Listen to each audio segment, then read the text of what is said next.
Iris Chen's stylus hovered over the datapad. The commissary smelled like recycled air and synthetic coffee. Across the serving counter, the harvester mother's chitinous limbs trembled, not from cold, but from the careful effort of keeping still. Behind the counter, colony administrator Marcus Wade's expression hadn't changed in 3 minutes. "I only need wages," the harvester said. Her voice emerged from the translator disc on her thorax, flat and mechanical, but Iris heard the strain underneath. "My children haven't eaten, please." Wade sighed. "Veska, we've been over this. You have wages, scrip is wages." Iris set down her stylus. She'd arrived on Outpost Hadrian 740 minutes ago. The audit wasn't supposed to start until tomorrow. The shuttle descent had taken 6 hours, standard deceleration from the jump point, nothing remarkable except the silence.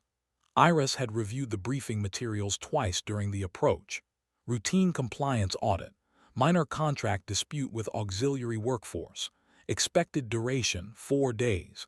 The phrasing had seemed odd. Auxiliaries, not contractors, not employees. She'd flagged it for clarification. The colony itself squatted on Hadrian 7's largest asteroid like a barnacle on dead rock. 32 human staff, 107 harvesters. The numbers felt wrong, but the manifest had checked out. Iris had done 17 audits in 5 years. She knew how to spot discrepancies in crew ratios, supply requisitions, work shift rotations. This should have been simple. Wade had met her at the airlock with a handshake and a smile that didn't reach his eyes. Mid-40s, thinning hair, the kind of middle manager competence that kept colonial operations running and careers stagnant. He'd offered to show her to quarters first. She declined. Better to start with a walkthrough, get a feel for the operation before interviews began. They'd made it as far as the commissary before Veska intercepted them. The harvester stood nearly 3 meters tall, her 6 limbs arranged in a way that suggested both quadrupedal stability and the capacity to rear up on her hindmost legs. Her carapace was a deep mineral gray, scarred with the white marks of industrial labor. The translator on her thorax was an older model, Earth Consortium issue, at least a decade out of date. Her compound eyes reflected the overhead lights in fractured patterns Iris couldn't read. "Administrator Wade," Veska had said, and the translator's inflection markers had flagged the sentence as formal address. "I must speak with you about compensation." Wade's smile had tightened. "Not now, Veska, we have a visitor." "My larvae are starving." The words hung in the recycled air. Iris had stopped walking. Now she stood 3 meters away, technically an observer, technically not yet on duty. Wade's hand rested on the edge of the counter. His fingertips had gone white. "Your script balance is current," Wade said. His voice remained level, patient, the tone of someone explaining a simple concept for the 3rd time. "You're paid every 2 weeks, same as contract stipulates, if you're having budgeting issues." "Script buys human food," Veska said. "My children cannot eat human food." "Then use the foraging allowance. That's what it's for." "The western quadrant is depleted. The southern quadrant is off limits. You said so yourself last month." "For safety reasons," Wade said. "There's still the northern expansion zone, which is 12 hours travel from the hive. My crew works 16-hour shifts. When do we forage?" Iris felt something cold settle in her chest. She looked at Wade. His expression hadn't changed, but a muscle in his jaw had tightened. "That sounds like a scheduling issue," Wade said.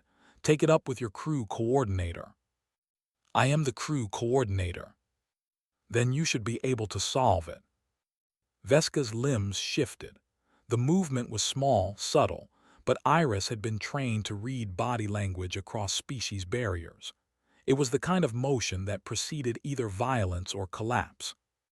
"Administrator," Veska said, and the translator marked it as supplication. "3 of my larvae have stopped moving. They need protein. Real protein, not mineral supplements. I have 4,000 scrip. Can you exchange it for ration tokens? Just enough for..." No, Wade said. The word was final. Not angry, not apologetic, just no. Veska's translator emitted a sound like grinding stone. Iris realized it was laughter, or something close to it. Then what do I do? Veska asked. Wade picked up a data pad from the counter. He didn't look at it. You honor your contract, you forage during off hours, you budget appropriately, and you don't disrupt my schedule with problems you created. I didn't create starvation.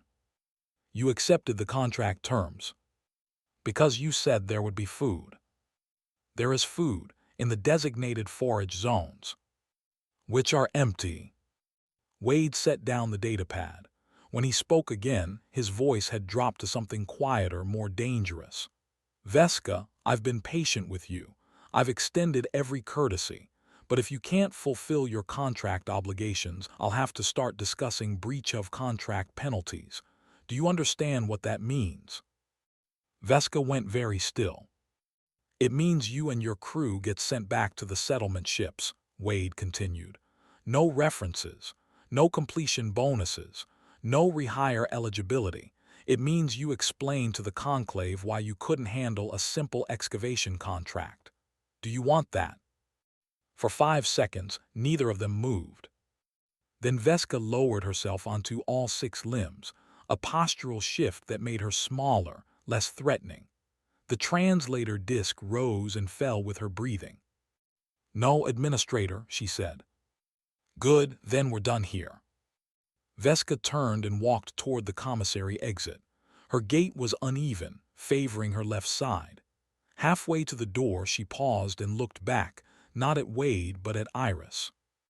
Their eyes met. Iris didn't know what harvesters communicated through eye contact, didn't know if the gesture meant anything at all, but she felt the weight of it anyway. Then Veska left. Wade exhaled and turned to Iris with an apologetic smile. Sorry you had to see that. Veska's been difficult lately. Good worker, but she doesn't always understand how colony economics work. Iris said nothing. You have to be firm with them, Wade continued, moving out from behind the counter. The harvesters, I mean. They're loyal, hardworking, but they think in terms of hive allocation, not individual budgeting. It's a cultural thing. If you give in every time they ask for handouts, you undermine the whole contract structure. Handouts? Iris repeated. Well, yeah, she wants me to just give her ration tokens, for free. That's not how employment works. Wade gestured toward the corridor. Come on, I'll show you the observation deck. You can see the excavation sites from there. Helps contextualize the operation. Iris picked up her datapad. Her hand felt distant, mechanical. Administrator Wade, what do the harvesters eat? Wade paused. What do you mean? I mean their diet. What do they consume? Oh, their silicate-based metabolisms. They process minerals, organic compounds from asteroid material. It's all in the xenobiology reports if you want details. And the script they earn, Iris said slowly. What can they purchase with it? Anything in the commissary. We've got a good selection, personal items, entertainment access, human food for variety. Human food. Yeah, some of them like to try it. Cultural exchange, you know. But they can't metabolize it. Wade's smile flickered. Well, no, but that's not the point of scrip. Scrip is for discretionary spending. For forage and essential nutrition, they use the designated zones. That's separate from wages. The zones, Veska said, were depleted. She's exaggerating. Wade started walking again and Iris followed. The harvesters are excellent at playing the victim. It's a negotiation tactic. You make yourself sound desperate, you get concessions. I've seen it a dozen times. They passed through a connecting corridor. The walls were bare metal, marked with alphanumeric codes that indicated structural sections. A human technician nodded at Wade as they passed. The technician didn't look at Iris. How long have the harvesters been working here? Iris asked. This crew, about 14 months. We're on the second contract cycle. And the forage zones, How often are they replenished? Wade's pace slowed fractionally. That's a geological question. You'd have to ask the survey team.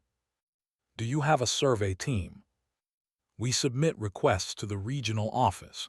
They send updated scans every quarter. And the last scan showed. Wade stopped walking. He turned to face her, and the apologetic smile was gone. In its place was something harder, more administrative. "Ms. Chen," he said, "I appreciate your thoroughness. That's why the Bureau sent you. But let's be clear about something. This audit is about contract compliance, not ecological management. The harvesters signed agreements that outlined forage zones, work schedules, and scrip wages. Every item in those contracts has been fulfilled to the letter. If Vesca has a problem with the geology of this asteroid, that's not a labor violation. That's nature." Iris met his gaze. "And if the forage zones are actually depleted, if there's no food available, then the harvesters will adapt. They always do. They're survivors, Ms. Chen. That's why we hire them." He turned and continued walking. Iris stood in the corridor for 3 seconds, running the conversation through her head. Then she followed. The observation deck was a small room with reinforced windows looking out over the excavation fields. Iris could see the asteroid's surface, a gray wasteland of rock and dust, broken by the geometric scars of mining operations. Massive drill rigs stood like skeletal monuments. Between them, moving in coordinated patterns, were the harvesters. They worked in teams of 6, their limbs adapted to low-gravity maneuvering. Some operated heavy machinery. Others moved loads of extracted ore toward processing units. The work was precise, efficient, relentless. "Beautiful, isn't it?" Wade said. He stood beside her, hands clasped behind his back. "When I first got here, I thought this place would drive me crazy. Nothing but rock and void. But watching them work, there's something almost meditative about it." Iris scanned the work crews. She counted 23 harvesters on the visible field. None of them moved with Vesca's uneven gait, but several showed similar wear patterns on their carapaces. "Where do they live?" she asked. "Hive structure, subsection C. It's climate-controlled, reinforced against micrometeorite impact. We built it to their specifications." "Can I see it?" Wade hesitated. "It's not part of the standard audit checklist." "I'm expanding the checklist." For a moment Wade said nothing. Then he nodded. "Of course. I'll arrange access tomorrow morning. Right now you should probably get settled. It's been a long journey." Iris looked back at the excavation field. One of the harvesters had stopped working. It stood motionless beside a drill rig, its limbs folded in a configuration Iris couldn't interpret. After 10 seconds, it resumed movement. "Administrator Wade," Iris said, "when was the last time a harvester requested scrip exchange for ration tokens?" "Vesca's the first." "The first to request, or the first to request publicly?" Wade's reflection in the window didn't change expression. "Are you asking if there's a conspiracy, Ms. Chen?" "I'm asking if there's a pattern." "There's no pattern. There's one difficult employee who doesn't understand economics." Wade moved toward the door. "Come on, I'll show you to your quarters. You can start fresh tomorrow." Iris didn't move. She kept her eyes on the harvesters below, watching their coordinated movements, their relentless efficiency, watching them work 16-hour shifts with nowhere left to forage. "Ms. Chen." She turned away from the window. The quarters were small but functional, a sleeping pod, a desk, a private bathroom. Iris set her bag on the floor and sat on the edge of the bed. The mattress was regulation firm. The air smelled faintly of disinfectant. She pulled out her datapad and opened the audit files. Wade had transferred the employment contracts an hour ago, standard procedure. She scrolled through the harvester agreements, looking for the compensation structure. There it was, Section 7, Subsection C, Wages and Benefits. All contracted auxiliaries will receive compensation in the form of colonial scrip. redeemable at designated commissary facilities for approved goods and services. Scrip exchange rate is fixed at 1 with Earth Consortium standard currency for human-compatible items. She kept reading. Nutritional requirements for non-human auxiliaries will be met through designated forage zones as outlined in Appendix G. Forage access is provided as a non-wage benefit and is not subject to scrip compensation. Iris opened Appendix G. It was a geological survey map from 4 years ago, before the colony was even operational. The designated forage zones were highlighted in green: Western Quadrant, Southern Quadrant, Northern Expansion Zone. She cross-referenced the map with the current excavation schedules. The Western Quadrant had been stripped clean 8 months ago. The Southern Quadrant was marked as structurally unstable, off-limits since last quarter. The Northern Expansion Zone was still viable, but it was 17 kilometers from the hive structure. 17 kilometers. 12 hours travel in low gravity, accounting for equipment transport and safety margins. Vesca had said 12 hours. She'd been accurate. Iris pulled up the work schedules. 16-hour shifts, 6 days a week. Mandatory rest period, 8 hours. That left 0 time for forage travel. She sat back. The numbers were clean. The contracts were legal. Everything had been approved by the Bureau's own compliance office. Everything was also designed to slowly starve the harvesters. Iris closed the datapad and stared at the wall. Her training had covered labor disputes, contract violations, safety infractions. It had not covered what to do when the violation was the contract itself. She thought about Vesca's translator, the way it had marked her final words as supplication. No, administrator, the posture shift, the lowered limbs. The survival instinct of someone with no other options. Iris stood and walked to the small window. Her quarters faced the colony's interior, a view of corridors and bulkheads, not the excavation fields. She could see a few human technicians moving through the hallways, carrying equipment, talking to each other. Normal work, normal day. Somewhere below, in subsection C, Vesca was returning to her hive, returning to larvae who had stopped moving. Iris pulled out her personal comm and activated the message queue. She had 17 unread messages from Earth, friends, family, administrative updates. She ignored them and opened a new draft. To Bureau Chief Investigator Hollis Chen. From Auditor Iris Chen. Subject, Hadrian 7 Preliminary Observations. Her fingers hovered over the keyboard. If she flagged this now before the formal audit began, it would trigger an immediate inquiry. Wade would be put on notice.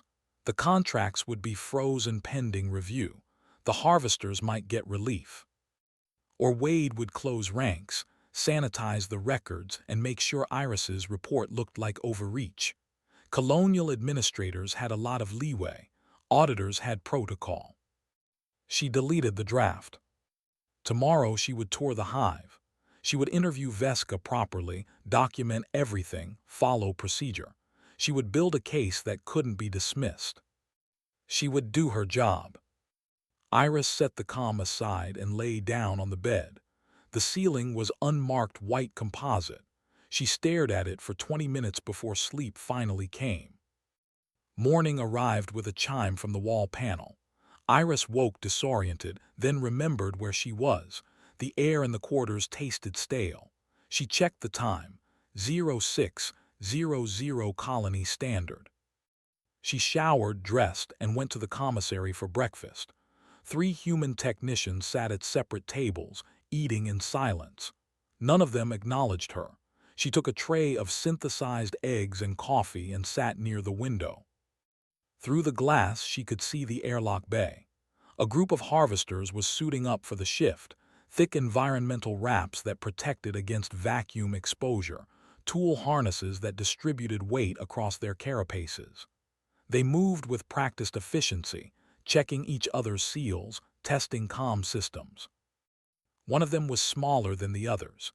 Younger, maybe, or malnourished. Its movements were slower, more deliberate. Another harvester, larger with a damaged forelimb, stayed close, adjusting the younger one's harness. Iris watched them until they cycled through the airlock. Wade found her 15 minutes later. He looked well-rested, cheerful, ready for the tour. Yes. They took a service elevator down 3 levels. The hive structure was in the oldest part of the colony, carved directly into the asteroid's bedrock. The corridor leading to it was narrower than the main sections, with lower ceilings and exposed conduit. "We don't come down here often," Wade said. "The harvesters prefer privacy. Cultural thing, they're not comfortable with human observation in their living spaces. But they agreed to let me visit. I explained it was part of the audit. Veska authorized access." The corridor ended at a reinforced door. Wade pressed his palm to the scanner, and the door slid open. The smell hit Iris first. Mineral compounds, organic decay, something sharper underneath. The air was humid, warmer than the rest of the colony. The hive chamber was vast, carved into a natural cavern and expanded with deliberate excavation. The walls were lined with alcoves, each one containing a nest of woven fibers and mineral fragments. In the center of the chamber, clustered together in a protective formation, were the larvae. Iris had seen photographs of harvester young during her xenobiology briefing. The images had been clinical, well-lit, annotated with developmental markers. They hadn't prepared her for this. The larvae were pale, almost translucent, their carapaces not yet hardened. They ranged in size from half a meter to nearly a full meter in length. Most of them were moving, slow, undulating motions that suggested low energy. Some were perfectly still. Veska stood at the edge of the cluster. She was using her forelimbs to distribute something among the larvae, small fragments of mineral matter, carefully rationed. The larvae barely responded. Iris counted them, 43. In the photographs, healthy harvester larvae were described as active, aggressive feeders. These looked like they were waiting to die. Veska noticed Iris and Wade. She set down the mineral fragments and approached. Her gait was still uneven. "Auditor Chen," Veska said. The translator was set to neutral formality. "Administrator Wade said you wanted to see the hive." "Yes," Iris said. "Thank you for allowing me access." "You're welcome to look. There's not much to see." Iris stepped further into the chamber. The heat was oppressive. She could see adult harvesters in some of the alcoves, resting between shifts. They watched her with compound eyes that reflected the dim lighting. "How many larvae do you have?" Iris asked. 43, Veska said. "We had 47 when we arrived. 4 have died in the last 2 months." "I'm sorry."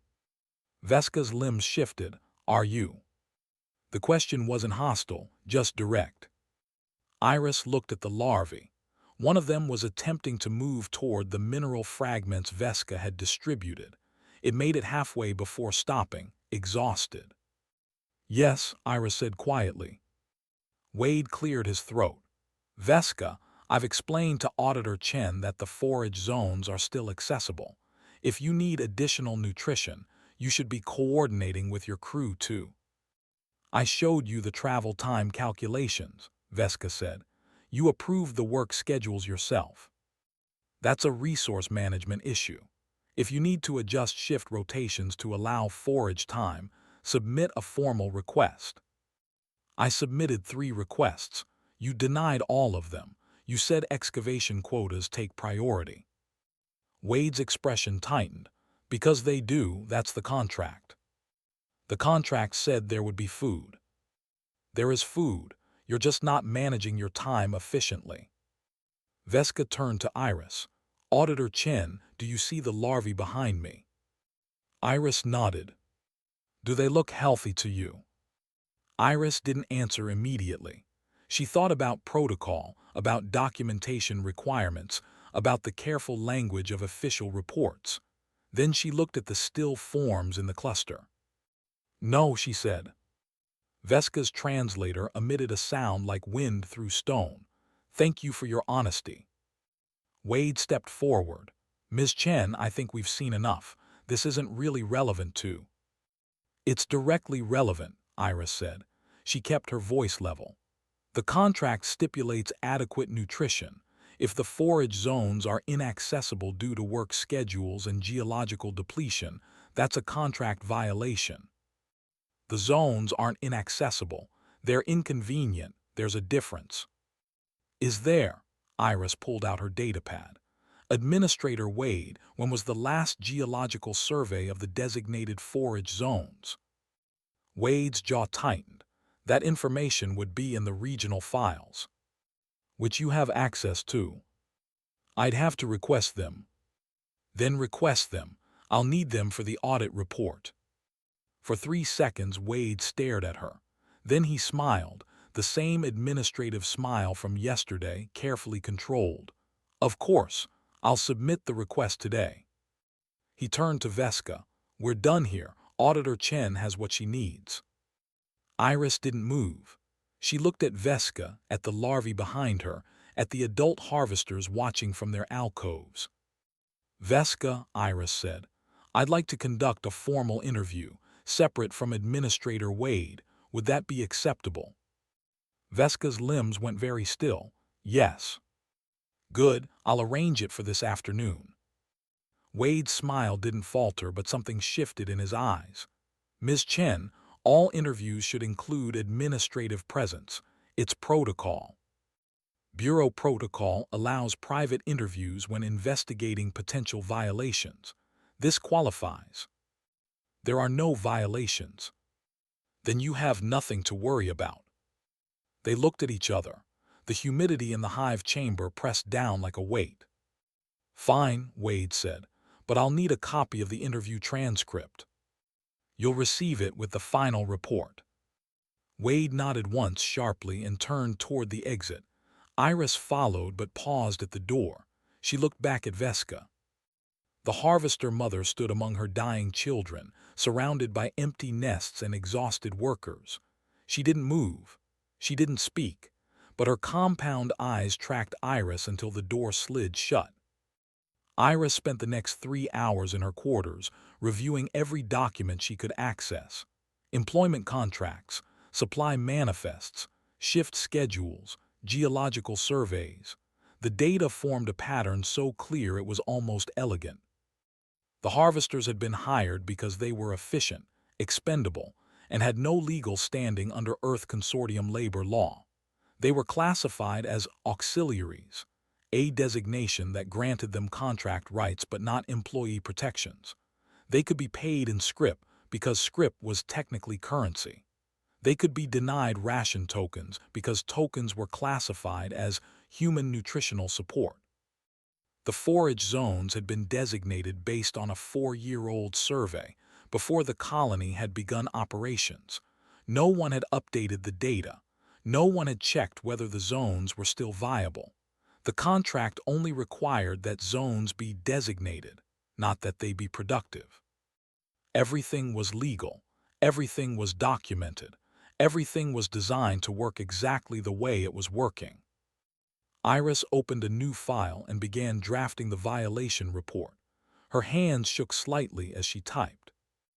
Violation report, Hadrian 7 Colonial Operations. Investigator, Iris Chen, Colonial Workforce Bureau. Summary, systematic contract fraud involving non-human auxiliary workforce. Compensation structure designed to prevent access to adequate nutrition. Immediate intervention required. She wrote for 2 hours. She cited specific contract clauses, geological data, biological requirements. She included photographs of the larvae. She documented Wade's responses, Veska's testimony, the timeline of forage zone depletion. When she finished, the report was 17 pages long. She read it twice, checking for gaps in logic, weaknesses in evidence. It was solid, irrefutable. It would also destroy her career. The Bureau didn't like auditors who made waves. Colonial operations were expensive, complicated, politically sensitive. Companies like Hadrian Mining Consortium paid for the Bureau's existence through contract fees and compliance bonds. Auditors who cost the Bureau those relationships didn't get promoted. They got reassigned to data processing on Earth, filing reports no one read. Iris had spent 5 years building her reputation.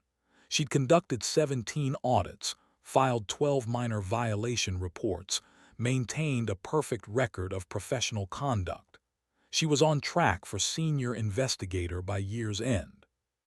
This report would end that. She looked at the screen, at the photographs of the larvae, at the data that proved conclusively that 43 children were starving because it was cheaper than feeding them. Her finger hovered over the submit button. She thought about Veska's translator marking her words as supplication. I only need wages. My children haven't eaten. She thought about Wade's smile. That's not how employment works. She thought about the harvester who had stopped working yesterday, standing motionless beside the drill rig. 10 seconds of stillness, then resuming, because there was no choice. Iris closed her eyes. When she opened them, she pressed submit. The report uploaded to the Bureau's encrypted network. Transmission time to Earth, 4 months minimum. Response time, another 4 months. In 8 months, someone at headquarters would read this report and make a decision. In 8 months, most of Veska's larvae would be dead. Iris stood up. Her legs felt unsteady. She walked to the small window and looked out at the corridor.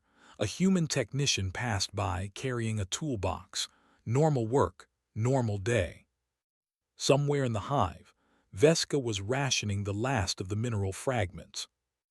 Iris picked up her comm and sent a message to Wade.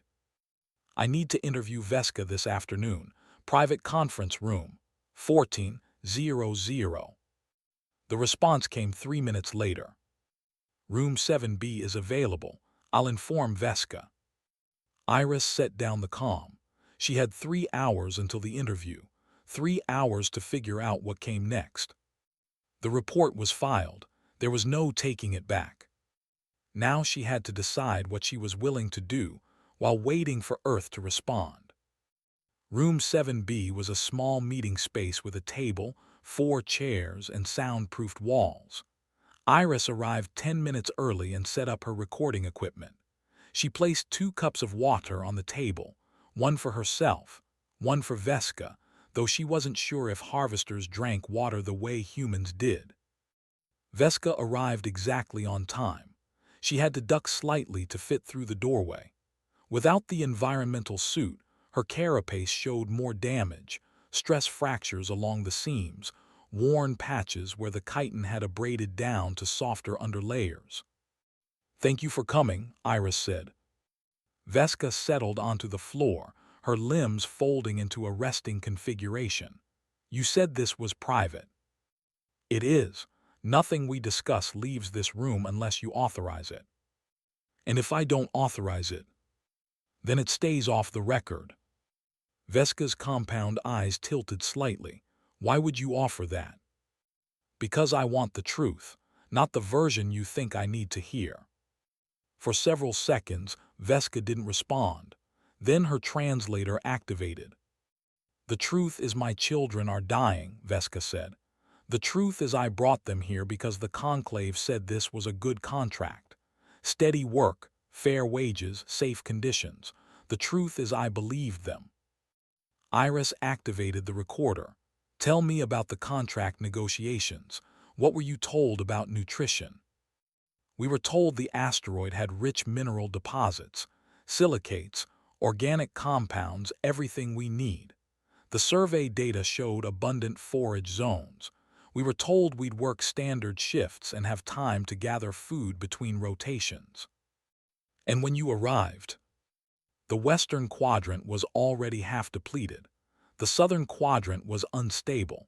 We started on the northern expansion zone, but it's too far from the hive. We tried sending forage teams, but Administrator Wade said it reduced excavation efficiency. He threatened to cut our bonuses if we didn't meet quotas. Did you protest? Every week for the first 3 months. Wade said we were being difficult. He said the contract didn't guarantee convenient forage access, just designated zones. Technically, he was right. Iris made a note on her datapad. When did the larvae start showing malnutrition? Month 5. We thought it was temporary, maybe a growth phase, maybe stress from the relocation. But they kept getting worse. 2 of them died in month 8, 1 more in month 10, 1 last week. Why didn't you request to break the contract? Veska's limbs shifted. The movement looked like a shrug or maybe a flinch. Because if we break contract, we lose everything. No completion bonus, no references, no rehire eligibility. The conclave would mark us as unreliable. No colony would take us.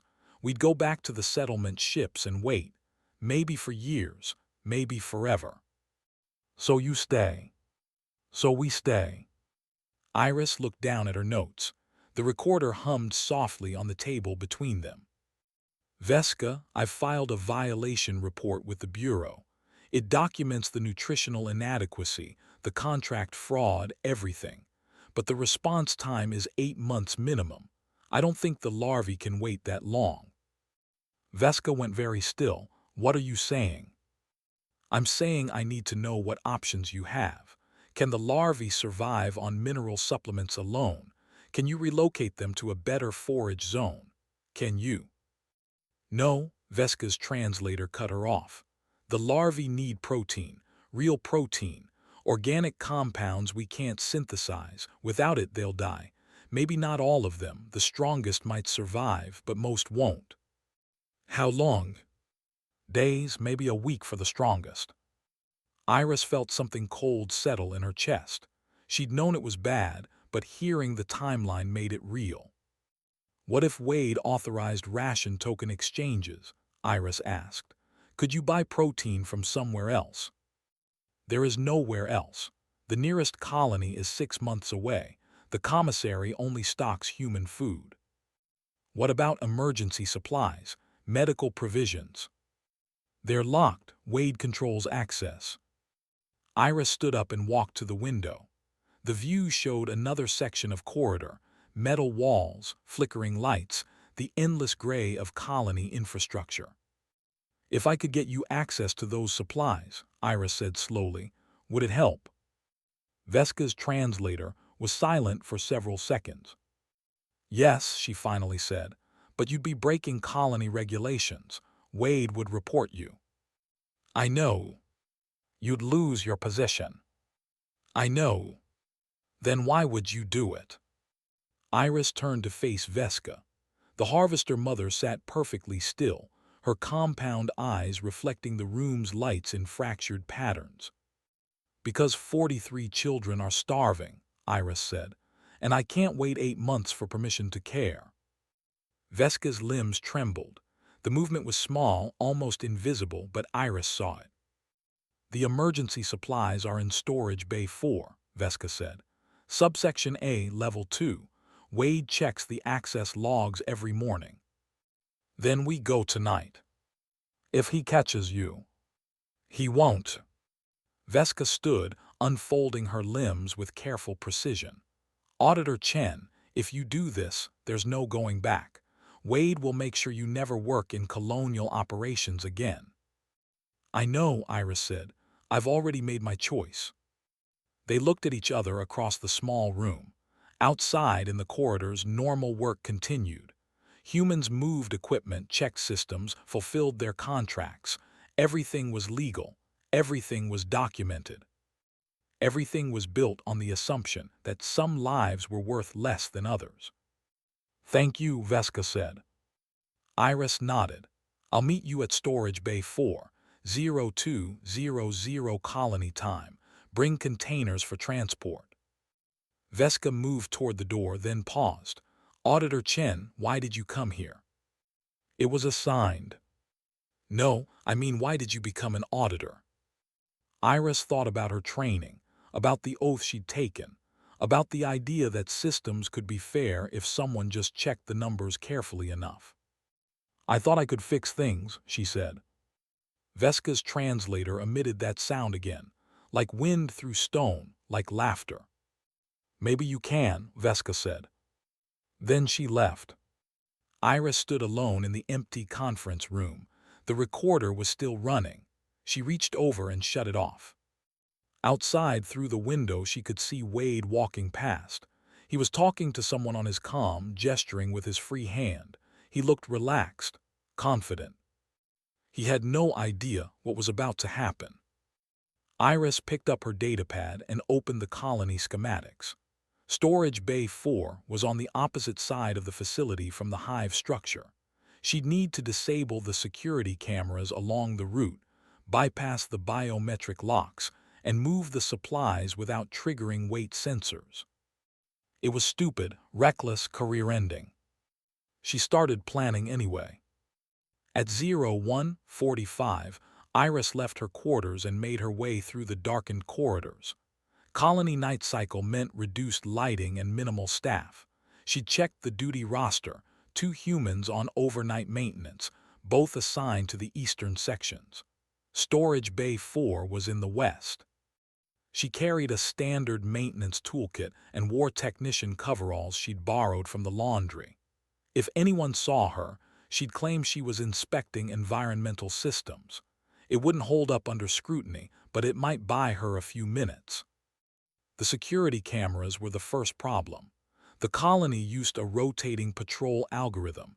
Each camera had a 7-second gap in coverage every 90 seconds. Iris had timed it during her tour with Wade. She moved during the gaps, staying close to walls, keeping her head down. Storage Bay 4's door required biometric authorization. Iris pulled out a bypass chip, technically illegal, technically supplied to all bureau auditors for emergency access during investigations. She'd never used one before. The chip slotted into the door's control panel. A string of code scrolled across the screen, then the lock disengaged with a soft click. Iris stepped inside. The storage bay was climate-controlled and organized with military precision. Rows of shelves held emergency supplies, medical kits, water reserves, nutrient packs, protein supplements. Everything was cataloged, barcoded, monitored. Iris found the protein supplements in Section C. They were designed for human consumption, but the base compounds were universal: amino acids, lipids, complex carbohydrates. Veska had said they'd work. She started loading containers. Each one held approximately 5 kilograms. She took 12. Behind her, something moved. Iris spun around, her heart hammering. Veska emerged from behind a shelf unit, carrying her own set of containers. She moved silently despite her size. "I told you 0200, Iris whispered. "I wanted to help," Veska said. They worked together, filling containers and stacking them near the door. 60 kilograms of protein. Maybe enough to buy the larvae a few weeks. Maybe enough to keep them alive until Earth responded. Iris was sealing the last container when the lights came on. Wade stood in the doorway. He wasn't alone. 2 security officers flanked him, both armed with stunners. "Well," Wade said. His voice was calm, almost amused. "This is disappointing." Iris straightened slowly. Her mind raced through options, excuses, explanations. None of them would work. "Administrator Wade," she said, "I can explain." "No need," Wade gestured to the containers. "You're stealing colony property. Veska is aiding in the theft. It's all very clear." Veska moved in front of Iris, her limbs spreading in a protective stance. "The supplies were for the larvae. They're dying."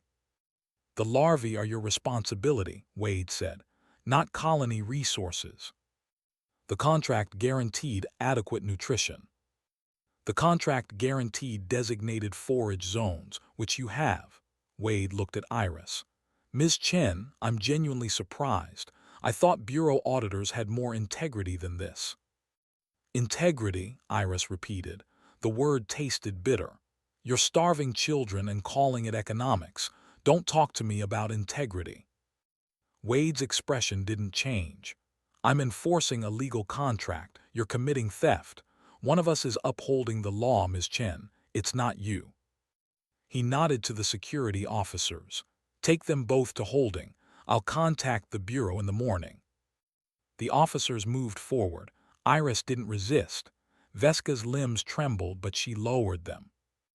They were escorted through the corridors to the detention cells, small rooms with reinforced doors, designed for temporary containment during emergencies. Iris was placed in one cell, Veska in another. The door sealed shut. Iris sat on the narrow bench and stared at the wall. Her career was over. The violation report didn't matter anymore. She'd be discredited, dismissed, possibly criminally charged. Wade would frame this as a rogue auditor manipulated by difficult employees. The Bureau would distance itself. The harvesters would stay trapped in their contract. And the larvae would die anyway. She'd gambled everything and lost. Hours passed. Iris didn't sleep. She ran through scenarios trying to find some angle, some leverage, some way to salvage the situation. Nothing emerged. At 0600, the door opened. Wade stood outside holding a datapad. He looked tired but satisfied. I've contacted the Bureau, he said. They're sending a replacement auditor and a security team. Arrival time, 6 months. Until then, you're confined to quarters under administrative detention. And Veska. Contract termination for theft and subordination. She and her crew will be transported to the settlement ships on the next supply run, 3 weeks from now. The larvae won't survive 3 weeks. Wade shrugged. That's unfortunate, but it's not my problem. He started to leave, then paused. You know what's funny, Ms. Chen? You actually could have made a difference. If you'd filed your report and waited, if you'd followed protocol, the Bureau might have pressured us to renegotiate the contracts. It would have taken months, maybe years, but eventually something would have changed. Instead, you threw it all away for a dramatic gesture that accomplished nothing. He smiled. Congratulations, you saved no one. The door sealed shut again. Iris sat in silence. Wade was right. She'd acted on impulse, on emotion, on the desperate need to do something instead of waiting for systems that moved slower than starvation. And now she couldn't do anything at all. She pulled out her comm. They hadn't confiscated it yet, probably because Wade wanted her to feel her isolation. She opened her message queue. The violation report sat there, flagged as transmitted. Somewhere in the void between Hadrian 7 and Earth, her words were traveling at light speed, carrying evidence of systematic cruelty. In 8 months, someone might read it. In 3 weeks, Veska and her crew would be gone. Iris closed the comm and lay down on the bench. The ceiling was unmarked white composite. She stared at it and tried not to calculate how many larvae would die before the supply transport arrived. 2 days passed. Iris remained in detention. Meals were delivered through a slot in the door. No one spoke to her. On the 3rd day, the door opened again. This time it wasn't Wade. Marcus stood in the corridor, but he wasn't alone. Behind him were 3 harvesters, including Veska. They weren't in restraints. Auditor Chen, Wade said. His voice was strained, carefully controlled. You have a visitor. A human stepped into view. She was older than Wade, gray-haired, wearing a bureau uniform with senior investigator insignia. Iris Chen, she asked. Iris stood slowly. Yes. I'm Chief Investigator Hollis Chen, your mother. Iris's mind went blank. What? I received your violation report 2 days ago, Hollis said. She held up a datapad. It was flagged as priority due to the urgency indicators you embedded in the metadata. I happened to be conducting inspections in the Hadrian sector. I diverted here immediately. That's impossible. The transmission time is 4 months under normal routing, but priority flags get routed through the relay stations. I received it in 48 hours. Hollis looked at Wade. Administrator Wade has been very cooperative in explaining the situation. Wade's expression suggested otherwise. The larvae, Iris said, are they? Emergency rations have been distributed, Holly said. Veska's crew has been given medical leave to care for them. Contract renegotiations will begin immediately. Iris felt her legs weaken. She sat back down on the bench. You should have told me you were filing a priority report, Holly's continued. Her tone was professional, but Iris heard something underneath, concern maybe, or disappointment. Breaking into storage was reckless. I know.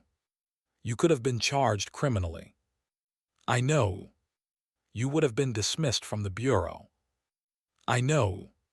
Holly studied her daughter for several seconds. Then she looked at Wade. Administrator Wade, I'll need full access to colony records. Food supply manifests, geological surveys, shift schedules, everything. And I'll need to interview every member of the Harvester crew privately. Wade's jaw tightened. Of course, Chief Investigator. Good, and Wade, Holly's voice dropped. If I find any evidence that you've tampered with records or intimidated witnesses, I'll personally ensure that you never work in colonial operations again. Do you understand? Yes, ma'am. Holly's nodded to the security officers. Release her. They unsealed the detention cell. Iris stepped out into the corridor. Veska stood nearby, her compound eyes watching. Thank you, Veska said. Her translator marked it as deep gratitude. For trying. I'm sorry it took so long, Iris said. You filed the report. You broke the rules to help us. That's more than anyone else has done. Holly's gestured toward the corridor. Come on, we have a lot of work to do. Iris followed her mother through the colony. Wade walked behind them, silent and tense. They passed through the commissary, through the observation deck, through the corridors that had seemed so normal 3 days ago. Everything looked different now.